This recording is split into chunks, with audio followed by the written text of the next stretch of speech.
क्या आपको regular cell नहीं आते, कभी कभार आते हैं? चाहे आप एक सीजनल सेल्स प्रोफेशनल है या फिर आपने अपनी सेल्स करियर की बस अभी अभी शुरुआत की है। Hi, my name is Avinash Hindware and I am a sales professional. आज की इस वीडियो में हम सेल्स की दुनिया में गोते लगाकर कुछ यूनिक स्ट्रैटेजीज को अनकवर करेंगे, जिसकी हेल्प से आप बन जाएंगे सेल्स सुपरस्टार।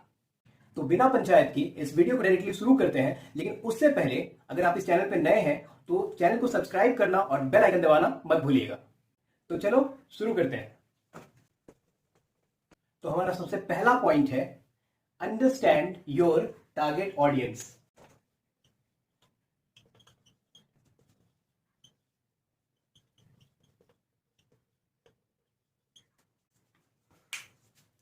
अब ये जरूरी क्यों है? सेल्स में झंडे गाड़ने का ये सबसे पहला स्टेप है, अपने ऑडियंस को समझना और पहचानना। इसके भी 3 स्टेप हैं। So the first point is research there needs. आपको ये पता होना बहुत जरूरी है कि आपकी ऑडियंस को चाहिए क्या। अब आपकी ऑडियंस को सेब खरीदना है और आप उनको अनार बेच रहे हो, तो फिर जनरली वो आपके पास आएंगे तो सही, लेकिन आ करके वो चले जाएंगे। क्यों?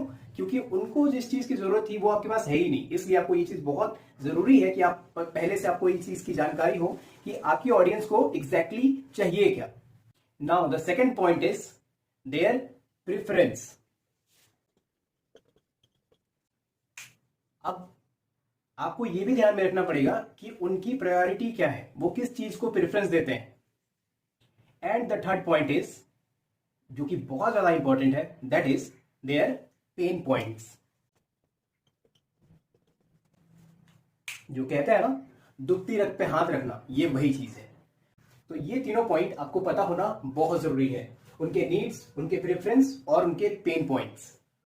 और ये पॉइंटर्स को समझना इसलिए जरूरी है क्योंकि अपने कस्टमर को ठीक से समझ करके, जब आप अपने कस्टमर को ठीक से समझते हैं, तभी आप उनको एक टेलर मेड सोल्यूशन प्रोवाइड कर सकते हैं जो सिर्फ उन्हीं के लिए होगा।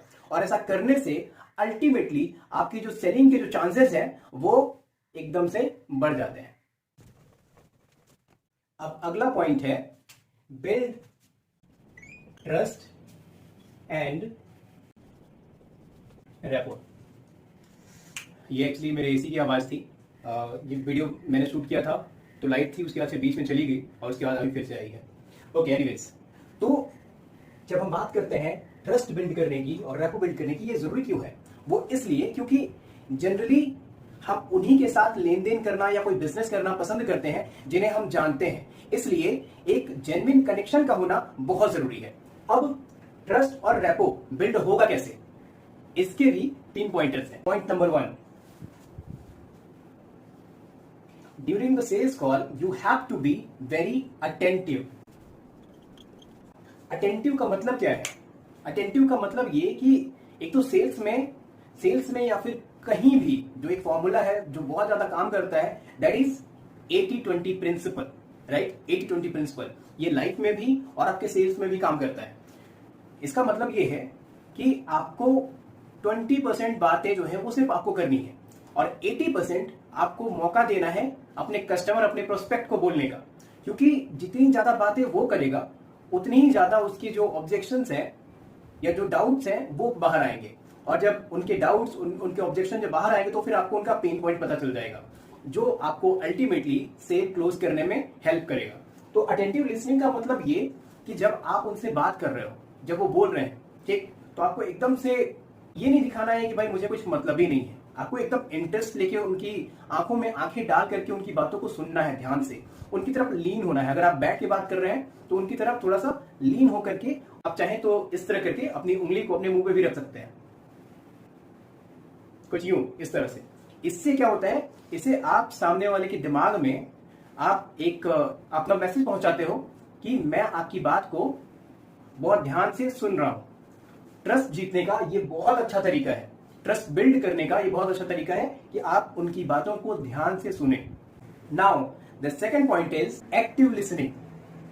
एक्टिव लिसनिंग ये भी जो है काफी ज्यादा उसी से मिलता जुलता है। वो इसलिए क्योंकि आपको बात करने के समय जब प्रोस्पेक्ट बोल रहा है तो वहां पे आपको बीच में बिल्कुल भी नहीं टोकना है।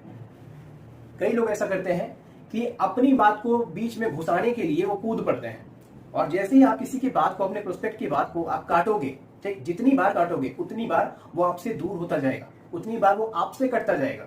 तो आपको बहुत अच्छे से ध्यान से सुनना है और जवाब देने के लिए नहीं सुनना है। ये नहीं कि बहुत जल्दी आप कहीं जल्दी में हो, आग लगी हुई है और बस कूद पड़े, वो चीज नहीं करनी। उससे होगा ये कि आपकी वो सेल आप लूज कर जाओगे। तो सेकंड पॉइंट क्या बोला मैंने?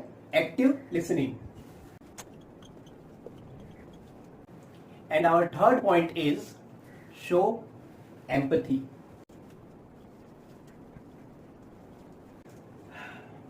Now what is it? Empathy यानी कि आपको उनकी तरफ थोड़ा सा उदार भावना से देखना पड़ेगा। उदार भावना से, उधार नहीं, उदार यानी कि बिल्कुल मैं उधार की बात नहीं कर रहा हूं यहां पे। उदार यानी कि दरिया दिली। आपको उनके ऊपर थोड़ी सी दरिया दिली दिखानी पड़ेगी। तो एक बात जो आपको समझने की जरूरत है वो ये कि आपके लाख समझाने के बावजूद अगर कस्टमर आपका प्रोडक्ट नहीं खरीदता है तो दिल पे लेने की जरूरत बिल्कुल भी नहीं है। वो इसलिए क्योंकि आप अपना प्रोडक्ट या सर्विस बेचने के लिए गए थे, आप अपनी शादी की बात करने के लिए नहीं गए थे, राइट? तो दिल पे लेने की जरूरत बिल्कुल भी नहीं है। ओके, तो ये हमारे पॉइंट हो गए। इसके अंदर attentive, you have to be attentive और एक्टिव लिसनिंग, और आपको दरिया दिली दिखानी है। Because you need to understand one thing, everybody is fighting their own battle, right? सभी की जिंदगी में कुछ ना कुछ अपने लेवल पे बहुत सारी परेशानियां चल रही हैं, बहुत सारे संघर्ष चल रहे हैं। तो आप उनको बिल्कुल भी जज मत करो। जो भी वो कह रहे हैं उनको ध्यान से, प्यार से सुनना है और उसके बाद फिर कॉन्वर्सेशन को आगे बढ़ाना है। तो अब इसी के साथ अब हम भी आगे बढ़ते हैं। तो हमारा अगला पॉइंट है यूएसपी। यूपीएस नहीं, यूएसपी। Okay, USP. अब ये क्या है? ये किस बला का नाम है? USP means unique selling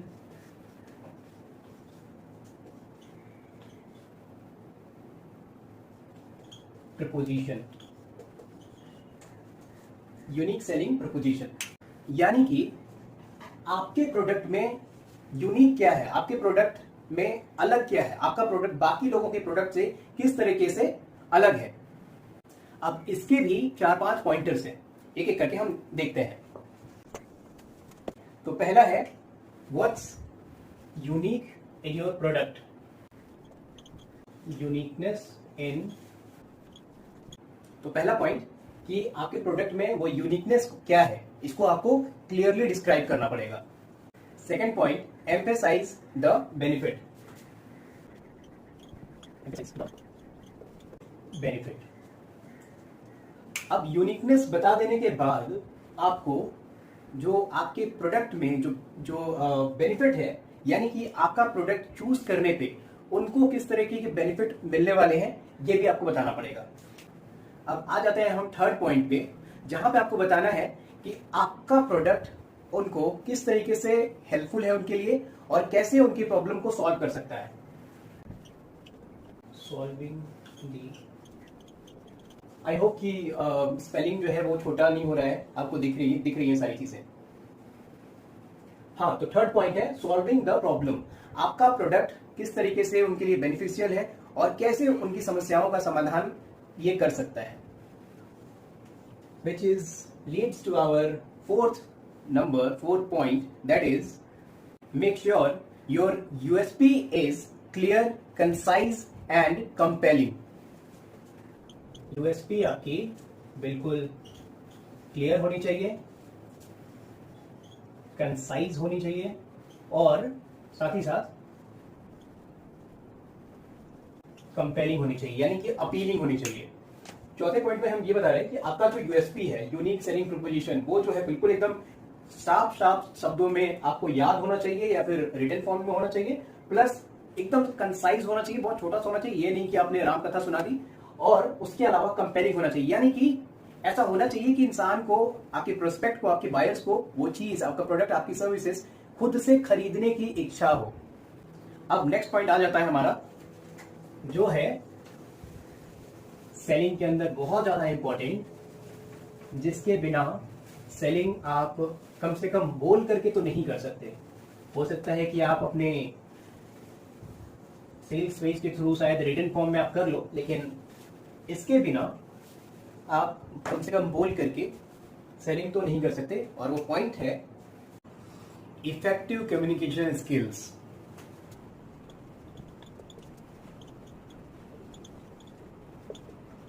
effective communication skills.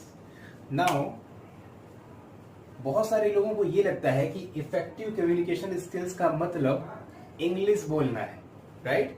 जबकि ऐसा बिल्कुल नहीं है, ऐसा हरगिज नहीं है। इफेक्टिव कम्युनिकेशन स्किल्स का मतलब इंग्लिश बोलना नहीं होता है। इंग्लिश बोलना एक अलग चीज है और इफेक्टिव कम्युनिकेशन वो एक अलग चीज है। See, English is just a language like any other language, right? English is just a language. और भाषा चाहे जो भी हो, चाहे इंग्लिश हो, हिंदी हो, बंगाली हो, कोई भी, हर एक भाषा का सिर्फ एक उद्देश्य है और वो ये कि अपनी बातों को आप रख सको, अपनी बातों को एक्सप्रेस कर सको, अपने मैसेज को सामने वाले तक कन्वे कर सको, पहुंचा सको, समझा सको। दिस इज द ओनली उद्देश्य of any language, okay? English बोलना एक अलग बात है और इफेक्टिव कम्युनिकेशन होना एक अलग बात। इट मीन्स कि अगर आप इंग्लिश बोलते हो तो जरूरी नहीं है कि आपकी कम्युनिकेशन स्किल्स बहुत ज्यादा इफेक्टिव हो, ओके? और अगर आप हिंदी बोलते हो तो भी जरूरी नहीं है कि आपकी कम्युनिकेशन स्किल्स बहुत ज्यादा पुअर हो, ओके? तो ये एक डिफरेंस है जिसको आपको ध्यान में रखना है। इफेक्टिव कम्युनिकेशन स्किल्स का मतलब ये कि आप अपनी बातों को इफेक्टिवली दूसरे को बता सको और समझा सको, दैट्स इट। अब इफेक्टिव लिसनिंग के अंदर में भी 4-5 चीजें आती हैं, वो क्या है हम देख लेते हैं। Effective communication skills. अब इसके अंदर में जो पहली चीज आती है वो है active listening. Active listening. Now what is active listening? Active listening means कि जब आप अपने प्रोस्पेक्ट को बोलने का मौका देते हो, जब आप उनको सुन रहे हो, तो उनको एक्टिवली सुनना है। हम कोई कहानी कथा नहीं सुन रहे हैं, ओके? कि बस सुनते चले जाओ, नहीं, आपको एक्टिव होकर सुनना है। यानी कि जहां पे जरूरत पड़ती है उनके रिक्वायरमेंट के हिसाब से आपको उनको सजेस्ट भी करना है, उनको गाइड भी करना है, उनको बताना भी है, उनकी बातों को सम अप भी करना है। That is called active listening, okay? Second pointers की बात करें, सेकेंड पॉइंट की, तो वो हो जाता है हमारा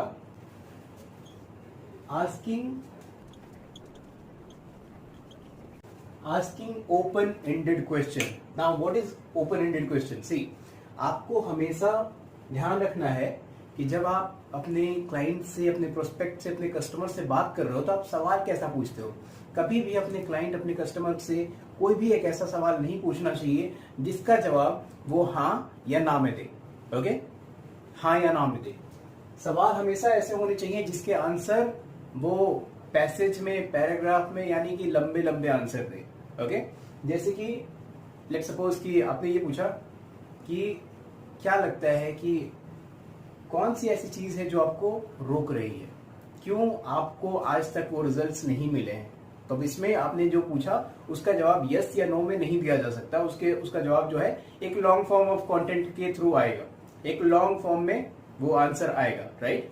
तो ये हो गया आपके ओपन एंडेड क्वेश्चन। और ओपन एंडेड क्वेश्चन पूछने का सबसे जो एक फायदा होता है वो ये होता है कि वो धीरे धीरे जो लेयर है उसके दिमाग में, ठीक है, उसको जब वो आंसर करता है ओपन एंडेड क्वेश्चन के जरिए, जब वो आंसर करता है तो जो लेयर है उसको एक एक करके वो परतें जो है धीरे धीरे खुलती चली जाती हैं।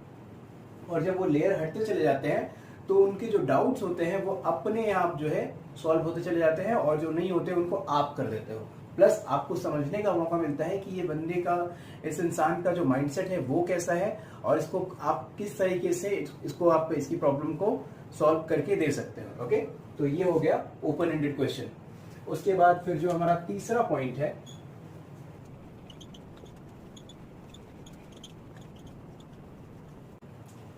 Provide thoughtful response.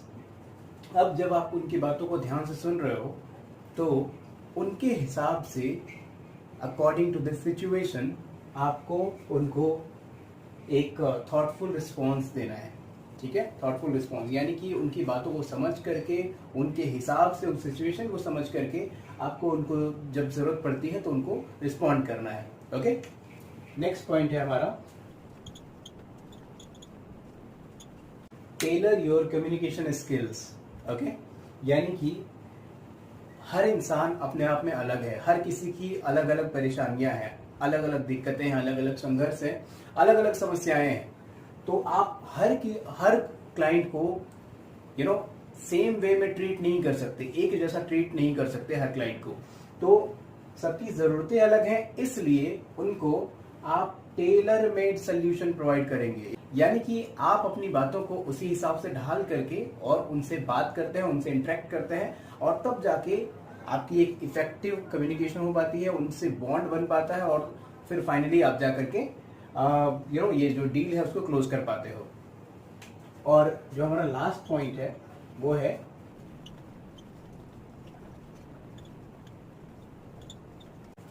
फॉर्मल और casual talk style. Okay, formal और कैजुअल स्टाइल यानी कि आपको बहुत ज्यादा प्रोफेशनल नहीं बनना है। जहां पे आपको फॉर्मल जाना है वहां पे आप फॉर्मली बात करेंगे, और जहां पे कैजुअली काम बनता दिख रहा हो वहां पे आप कैजुअली बात करेंगे। एक चीज जो आपको ध्यान में रखनी है कि both formal and casual style, right, they are the two way street. यानी कि आप इन दोनों तरीकों से एक क्लाइंट को, उस प्रोजेक्ट को क्लोज कर सकते हो, डील क्लोज कर सकते हो। ओके, तो ये हो गई इफेक्टिव कम्युनिकेशन स्किल्स के अंदर active listening, asking open ended question, और आपको थॉटफुल रिस्पॉन्स जो है वो प्रोवाइड करना है। अपनी बातों को आपको टेलर मेड करना है, मतलब कस्टमाइज करके आपको उनसे बात करना है, क्योंकि हर एक इंसान की जरूरत, हर एक इंसान अलग होता है। और लास्ट में फॉर्मल और कैजुअल टॉक का भी आप इस्तेमाल करके ये सारी चीजें आप कर सकते हो। ओके, अब हम चलते हैं अपने अगले पॉइंट पे, जो कि हमारा होगा 5वां नंबर, दैट इज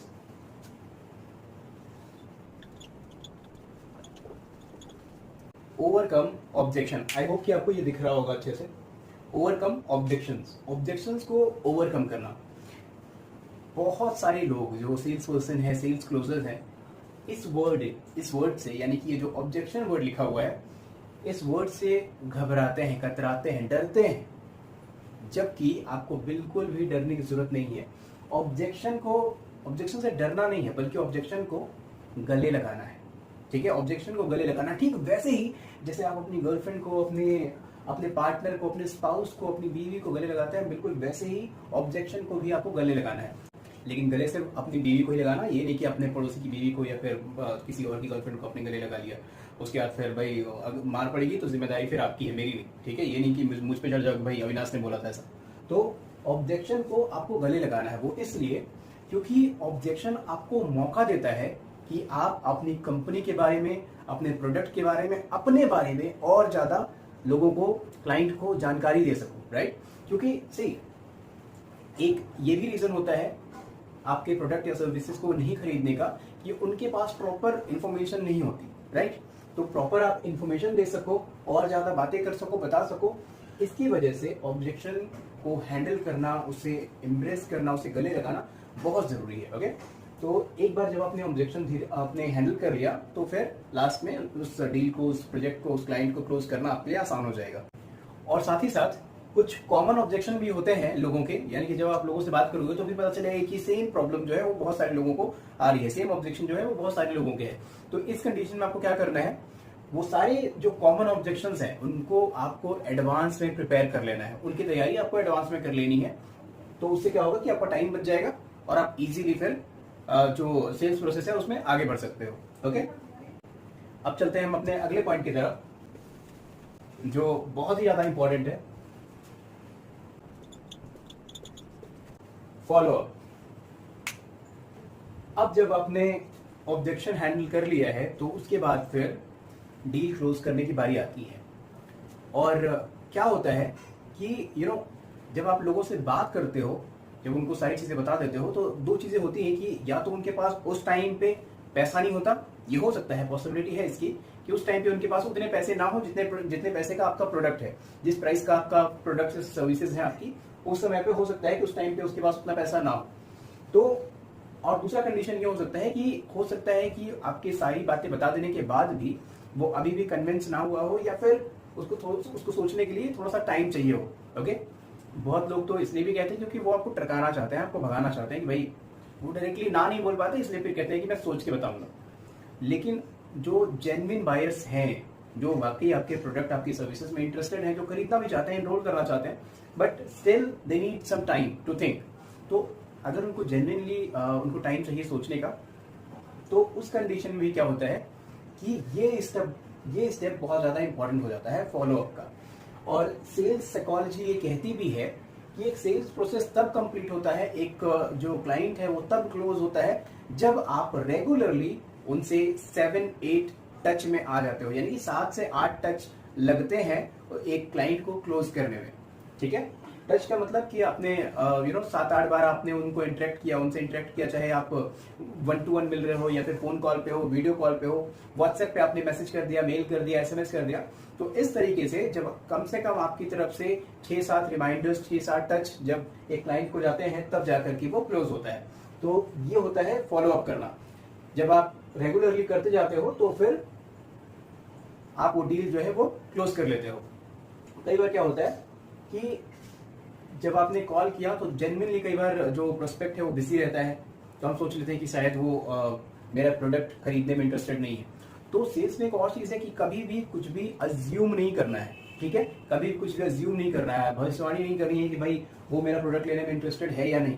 वो चीज आपके सोचने का काम नहीं है, वो सोचना आपका काम है ही नहीं। ठीक है, आपका काम सिर्फ एक है कि फॉलो द प्रोसेस। आपको जो प्रोसेस है उसको फॉलो करना है, जो टोटल जो स्टेप्स मैं बता रहा हूँ उनको सिर्फ फॉलो करते चले जाना है। बस अपना दिमाग बिल्कुल नहीं लगाना कि भाई हो सकता है कि वो जानबूझ के मेरा फोन नहीं उठा रहा है, मुझे इग्नोर करना चाहता है, ऐसा बिल्कुल भी सोचने की जरूरत नहीं है। आपको सिर्फ काम करना है। ओके, और जहां से मैंने सेल्स सीखी है, जहां से मेरी सेल्स की ट्रेनिंग हुई है, वहां पे मुझे ये सिखाया गया था, जो मैं आपको बताता हूँ कि फॉलोअप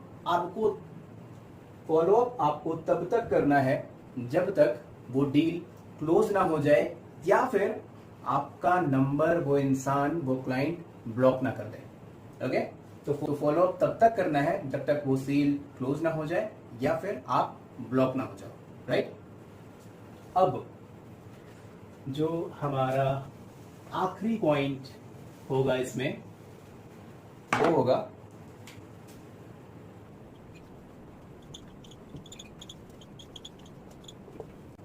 तो अभी तक जो 5-6 स्टेप हमने सीखे, जहां छठे नंबर पे फॉलोअप था, तो फॉलोअप करने के बाद मैं ये मान लेता हूं कि आपने वो डील, वो सेल क्लोज कर ली। ओके, अब सेल क्लोज कर ली, इसका मतलब ये नहीं कि हम एकदम से निश्चिंत हो जाएं, बेफिक्र हो जाएं, ये चीज नहीं करना है। ठीक है, सेल क्लोज हो जाती है, उसके बाद भी आपको सीखते रहना है। केवी से आया था, उसमें एक बार का टैगलाइन था, मुझे याद है, सीखना बंद तो जीतना बंद। राइट, और इंग्लिश में भी कहावत है कि when you are not growing you are dying। Okay, और हिंदी में भी कहते हैं कि रुका हुआ पानी जो है वो सड़ जाता है, खराब हो जाता है। तो आपको रुकना नहीं है, थमना नहीं है, बस चलते चले जाना है। ओके, तो इसके लिए आपको कंटिन्यूसली अपने क्राफ्ट को, अपनी कला को शार्पन करते हुए चले जाना है, मांझना है, उसको पॉलिश करना है। ओके, बर्तन मांझने की बात नहीं कर रहा हूं मैं, अपनी कला को मांझने की बात कर रहा हूं। ओके, आपको पॉलिश करते चले जाना है, और ये होगा कैसे? किताबें पढ़ के, कोर्सेज देख करके, और अभी तो चैट जीपीटी भी है, आप उसकी भी हेल्प ले सकते हैं। See, you need to update and upgrade yourself continuously. जैसे हमारा फोन है, हमारे फोन में बहुत तरह के जो अपडेट है वो आते रहते हैं, और अगर हमने वो अपडेट नहीं किया तो क्या होगा? फोन हमारा स्लो हो सकता है, और अगर उसके बाद भी नहीं किया तो हो सकता है कि फोन हमारा बहुत ज्यादा हैंग हो जाए, और उसके बाद भी नहीं किया तो हो सकता है कि हमारा फोन जो है वो खराब हो जाए, बंद हो जाए, चलना ही बंद हो जाए। ओके, और इसके लिए हमारा फोन ठीक से काम करे, इसलिए हमें उसको अपडेट करने की जरूरत होती है। तो क्या हमें खुद को अपडेट करने और अपग्रेड करने की जरूरत नहीं है? Of course yes. ओके, तो ये हो जाता है हमारा 7वां स्टेप, कंटिन्यूअस लर्निंग। अब फटाफट से इसको हम एक बार समराइज कर देते हैं। ठीक है, सेल सुपरस्टार बनने के 7 स्टेप हमारा पहला स्टेप था understand your target audience. Second, building trust,